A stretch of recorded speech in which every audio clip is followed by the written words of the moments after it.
Thank you, Wes. And now we have Dave Bostwick and Emily Hink in studio to talk about their recent trip to D.C. Hi, Dave. Emily, thanks for joining me. Thanks for having us here. No problem. Well, I understand you just got back from a conference in Washington, D.C. Can you tell me a little bit about what that was like, first off, from a professor's perspective? Well, it was a conference of the Associated Collegiate Press, and there's also a broadcasting conference in conjunction with that. And I think there were about 2,000 to 3,000 students nationwide who came from colleges and universities from across the United States, and a few even from overseas. And we just learned a lot about different areas of media from professionals and from other advisors and professors. And can you tell me a little bit, as a student, what kind of experience this conference was for you?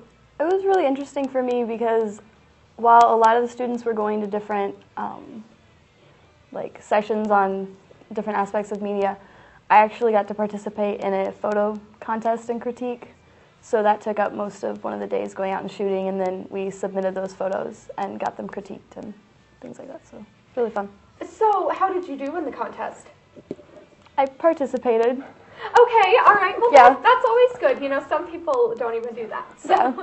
Participation is always good. Did we have any other students participating in contests? Or? No, it really wasn't contest oriented. It was more. This just happened to be something that she could participate in. But it was more a conference, a learning conference. The contests for most of the stuff come in the spring when after everybody's put out a lot of publications.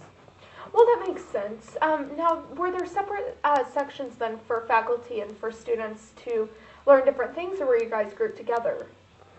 We were primarily, you can just go wherever you want to go. There's probably 20 or so breakout sessions at a time. A few are just for advisors, but pretty much you can, if you want to get, like if I wanted to go to a session that was primarily for students and learn something maybe that they're learning, I could, and vice versa. There was some students that came to what were primarily advisor sessions, so it was very, very open. So what were some of the sessions that you guys participated in? Well, I got to go to all the photo stuff, and I also attended a couple of the broadcasting and radio type sessions with Dominique Adkins and a couple of the kids that came with us. So, I guess mine. My favorite was probably Rob Curley of the Washington Post, who works on the online site there. Gave a very informative session. He was one of the keynote speakers.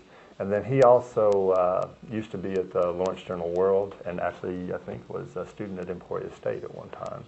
So, and he was very interesting, and he ended his session by playing Carry On My Wayward Son by Kansas. Which faculty members accompanied you? Joe Watson and Gwen Mellinger. Okay, all right. Can you tell me a little bit? I understand you did some various sightseeing. Was there any interesting stories that happened? Well, I'll tell you the sightseeing we did. I'll give her the interesting stories. But as far as sightseeing, we started at Arlington Cemetery on the main day we went sightseeing, and worked our way back through all the war memorials, and then wound up looking at the other memorials too, the Washington Memorial and the Lincoln Memorial, and then we ultimately wound up at the White House and came back to our hotel. So it's a pretty good jaunt if you've ever been to Washington D.C. It's a half day and a little more just to make it through that, and then the rest of the time was really spent at the conference. She probably has interesting stories. I don't know. Dominique and I went out on Friday and did a lot of sightseeing in order for me to take my pictures. Unfortunately, it was raining all day on Friday, so we walked about 4 hours in the cold, wet rain all around the national monuments in downtown Washington, D.C. Well, that sounds like some dedication then. So how did you decide to attend the conference? Basically, my friends were like, hey, you should come to this, and it's really cheap, and so I did. So do you feel like you got your money's worth and your time's worth? I really did. It was a really good deal for the students to come. The department paid for a lot of it, so there wasn't a lot of out-of-pocket expenses for us. Okay, all right. And as a faculty advisor, do you feel like this is something that you would want your students to attend in the future? Absolutely. I think it's just a time where you get away from what you're doing on campus, and it kind of re-energizes you, gives you the big picture rather than just thinking about what you have to do for tomorrow. And you get to see the big picture about, okay, here's what you do in the professional world, and here's what you need to work toward, rather than just thinking, oh gosh, I've got another assignment due tomorrow or something like that. All right, well, is there anything else that either of you want to add about this conference or anything else? Not really. I think we covered it. Okay, all right, great. Well, thank you very much for joining me. Thank you. Welcome back to Inside Baker. Now we're going to go to KNBU TV reporter Cyrus Oliver with another edition of our Baker Staff Spotlight. This week we're highlighting Ruth Miller from the Registrar's Office. Thanks, Tricia.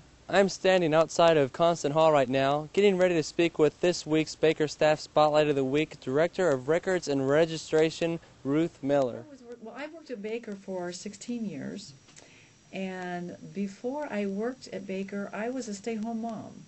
So I didn't really have a career, or I did things like I worked in the school cafeteria, I drove a school bus, so I did things that I could do that would work well in raising children, and not having my kids needing to be in like a daycare environment, that sort of thing. And I had college a long time ago, and then I got married and had a family, and my college was put on hold for a long time. And and I guess I will say, unfortunately, after 17 years of marriage, I got divorced and had to get back into the workforce. And so I lived in Texas and moved back to Kansas and moved to Baldwin. I was from Lawrence. And I needed a job. And so I knew I wanted to work locally because I had children I was still raising, and put my application in at Baker. And they had a new position in used to be called the Registrar's Office.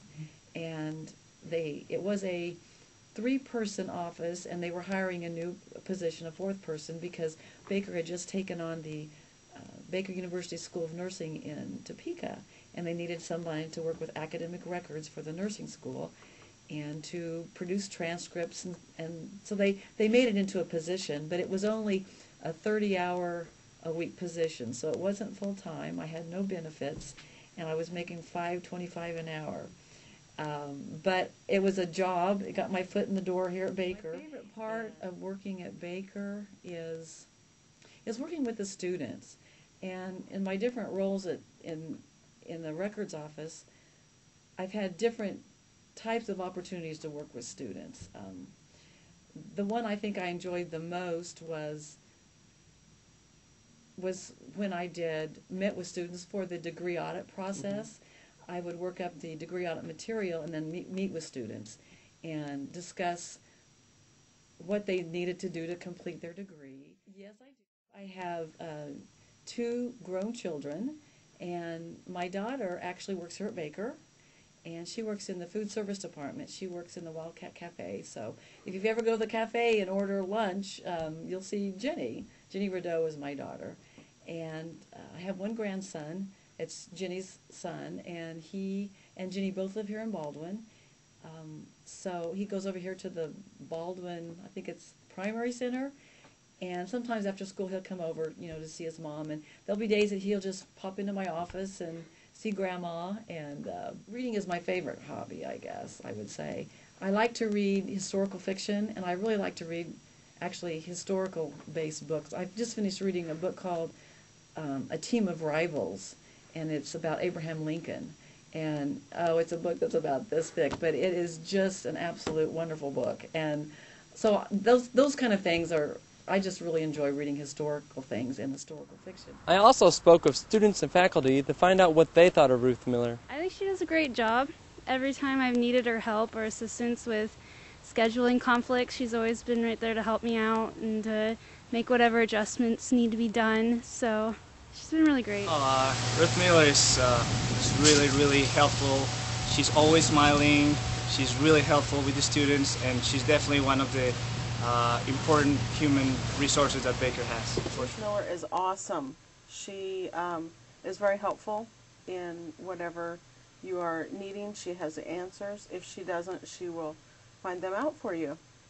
but we in her office think she's awesome. That's all for this week's Baker Staff Spotlight. I'm Cyrus Oliver, KNBU TV.